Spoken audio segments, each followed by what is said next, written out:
ಎಲ್ಲರಿಗೂ ನಮಸ್ಕಾರ. ಎಲ್ಲರೂ ಹೇಗಿದ್ದೀರಾ? ಎಲ್ಲ ಚೆನ್ನಾಗಿದೆ ಅಂತ ಭಾವಿಸ್ತೀನಿ. ನಾನೊಂದು ಒಳ್ಳೆ ರೆಸಿಪಿ ಮಾಡಿದ್ದೀನಿ ನೋಡಿ. ಒಂದು ಜೀರಾ ರೈಸ್, ಒಂದು ರಾಜ್ಮಾ ಅಂತ ತುಂಬಾ ಟೇಸ್ಟ್ ಆಗಿದೆ. ಸಿಂಪಲ್ ಇದು, ಮಸಾಲೆ ಇದು ರುಬ್ಬಂಗಿಲ್ಲ, ಏನೂ ಇಲ್ಲ. ಇದು ಕಾಳನ್ನು ನೆನೆಸಿಟ್ಕೊಬಿಟ್ರೆ ಸಾಕು, ಆರಾಮಾಗಿ ನಾವು ಒಂದು ಹಾಫ್ ಆನ್ ಅವರ್ ನಾವು ಒಂದು ಡಿನ್ನರ್ ಲಂಚ್ ಎಲ್ಲ ಮಾಡ್ಕೋಬೋದು. ತುಂಬಾ ಟೇಸ್ಟಿಯಾಗಿರುತ್ತೆ ನೋಡಿ. ಸಿಂಪಲ್ ಜೀ ರೈಸ್ ಇದು. ಯಾವುದೇ ಥರ ಮಸಾಲೆ ರುಬ್ಬಿಲ್ಲ, ನಾವು ಕಾಯಿ ರುಬ್ಬಿಲ್ಲ. ತುಂಬ ಟೇಸ್ಟಿಯಾಗಿರುತ್ತೆ ನೋಡಿ. ಬನ್ನಿ ಹೇಗೆ ಮಾಡೋದು ಒಂದ್ಸಲ ಕ್ಲಿಪ್ಪಿಂಗ್ ನೋಡ್ಕೊಂಬರೋಣ. ಚೆನ್ನಾಗಿರೋ ನನಗೆ ಲಾಸ್ಟ್ ಗಂಟೆ ನೋಡಿ ಕಮೆಂಟ್ಸ್ ಹಾಕಿ. ಇದು ನೋಡಿ, ಅದು ಮುಳುಗೋಷ್ಟು ನಾನು ನೀರು ಹಾಕ್ತೀನಿ. ಇಷ್ಟು ಹಾಕಿ ಸಾಕ್ತೀನಿ. ಸ್ವಲ್ಪ ಇವಾಗ ನಾನು ರುಚಿಗೆ ಸ್ವಲ್ಪ ಉಪ್ಪು ಹಾಕ್ಕೊಡ್ತೀನಿ. ಆಮೇಲೆ ಬೇಕಾದ್ರೆ ಹಾಕ್ಕೊಳ್ಳೋಣ. ಇದನ್ನು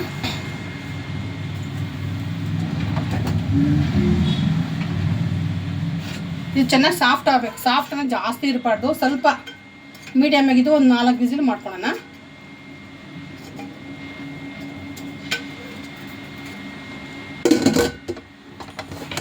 ನಾಲ್ಕು ವಿಸಿಲ್ ಆಗಲಿ ಇದು ನೋಡಿ. ಇವಾಗ ನೋಡ್ತೀನಿ.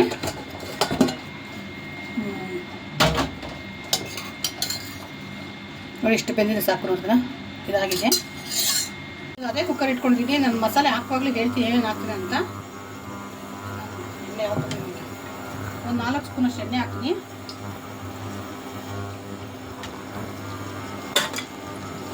ಎಣ್ಣೆ ಬಿಸಿಯಾಗಿದೆ.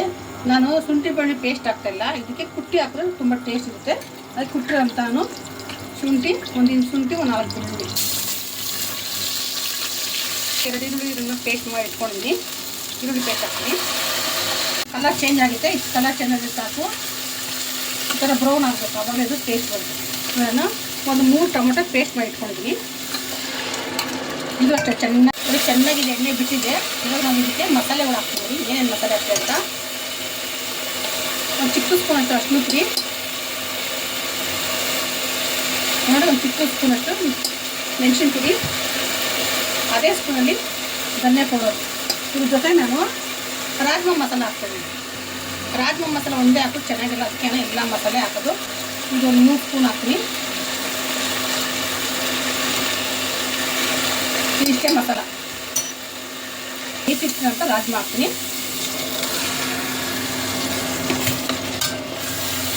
ನೋಡಿ ಇದು ರೆಡಿ ಆಯಿತು. ಇಷ್ಟಾದ ಸಾಕು. ಜಾಸ್ತಿ ಗಟ್ಟಿಯಾಗಿ ತಿನ್ನೋಕ್ಕಾಗೋದಿಲ್ಲ, ಅದಕ್ಕೋಸ್ಕರ ಇದು ನಾನು ಇವಾಗ ಸ್ವಲ್ಪ ಮೇಲೆ ಕೊತ್ತಂಬರಿ ಹಾಕ್ತೀನಿ. ಇದು ರೆಡಿ ಆಯಿತು. ತುಪ್ಪ ಹಾಕೊಂಡು, ನೀವು ತುಪ್ಪ ಇಲ್ಲಾಂದರೆ ನೀವು ಆಯಿಲ್ ಹಾಕ್ಬೋದು. ತುಪ್ಪ ಹೆವಿ ಅನ್ಸೋದು ನೀವು ಆಯಿಲ್ ಹಾಕ್ಕೊಳ್ಳಿ.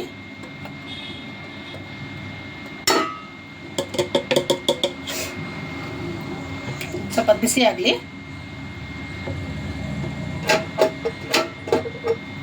ಎರಡು ಸ್ಪೂನ್ ತುಪ್ಪ ಹಾಕೊಂಡಿದ್ದೀನಿ ನಾನು. ಇವಾಗ ಇದನ್ನು ತುಪ್ಪ ಕರಗಲಿದ್ದು. ನಾನು ತುಪ್ಪ ಸ್ವಲ್ಪ ಬಿಸಿ ಹಾಕ್ದಂಗೆ ಏನೇನು ಮಾಡ್ತೀನಿ, ಒಂದು ಇದೇನು ಪಲಾವ್ ಎಲೆ ಹಾಕ್ಕೊಡ್ತೀನಿ, ಒಂದು 3 ಒಣಮೆಣಸಿನ್ಕಾಯಿ, ಇದು ಮರಾಠಿ ಮೊಗ್ಗು ಅಂತಾರಲ್ಲ ಅದು, ಒಂದು ಚಕ್ಕೆ. ಇದೆಲ್ಲ ನಾವು ಲಾಸ್ಟ್ ತೆಗಿಬೇಕು. ಸ್ವಲ್ಪ ಗೋಡಂಬಿ. ಇಷ್ಟು ನಾನು ಚೆನ್ನಾಗಿ ಸಿಮ್ಮಲ್ಲೇ ಇದು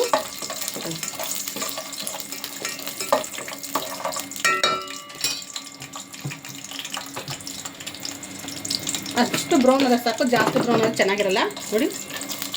ಇಷ್ಟಿದ್ರೆ ಸಾಕಿದು. ನಾನು ಇದಕ್ಕೆ 1.5 ಸ್ಪೂನಷ್ಟು ಜೀರಿಗೆ ಹಾಕ್ಕೊಳ್ತೀನಿ. ಜೀರಾ ರೈಸ್ ಅಲ್ವಾ, ಅದಕ್ಕೋಸ್ಕರ ಸ್ವಲ್ಪ ಜೀರಿಗೆ ಜಾಸ್ತಿ ಇರಲಿ ಅಂತ ಅಷ್ಟೇ. ಇದು ಸ್ವಲ್ಪ ಕೆಂಪಗಾಗಲಿ.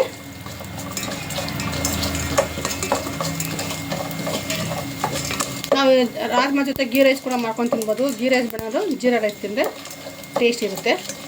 ಅಕ್ಕಿ ತೊಗೊಂಡಿದ್ದೀನಿ, ಚೆನ್ನಾಗಿ ತೊಳೆದಿಟ್ಕೊಂಡಿದ್ದೀನಿ ನೋಡಿ. ಸ್ವಲ್ಪ ಇದು ಕೈ ಆಡ್ಸೋಣ. ಜಾಸ್ತಿ ಇದು ಇದಾಗೋದು ಬೇಡ, ಇಷ್ಟೇ ಸಾಕಿದ್ದು. ನಾನು ಇವಾಗ ಇದಕ್ಕೆ 2 ಗ್ಲಾಸ್ ಅಕ್ಕಿಗೆ ನಾನು 3.5 ಗ್ಲಾಸ್ ನೀರು ಹಾಕ್ತೀನಿ.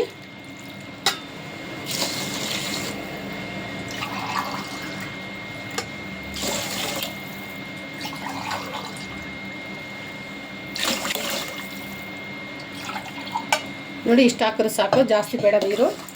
ನಾನು ಇದಕ್ಕೆ ಉಪ್ಪು ಸ್ವಲ್ಪ ನೋಡ್ಕೊಂಡು ಹಾಕ್ಕೊಳ್ಳಿ, ಜಾಸ್ತಿ ಉಪ್ಪು ಬೇಡ ಅಂತ. ಇವಾಗ ಇದೆಲ್ಲ ರೆಡಿ ಆಯಿತು.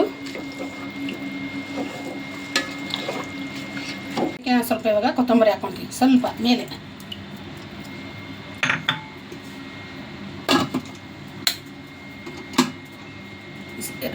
ನಿಮ್ಮನೆ ರೈಸ್ ಕುಕ್ಕರ್ ಇಲ್ಲ ಅಂದರೆ ಆರಾಮಾಗಿ ನೀವು ತಪ್ಪಲೆಲ್ಲ ಕೂಡ ಮಾಡ್ಕೊಬೋದು. ಕುಕ್ಕರಲ್ಲಿ 1 ವಿಸಿಲ್ ಮಾಡಿಕೊಂಡ್ರೆ ಸಾಕು.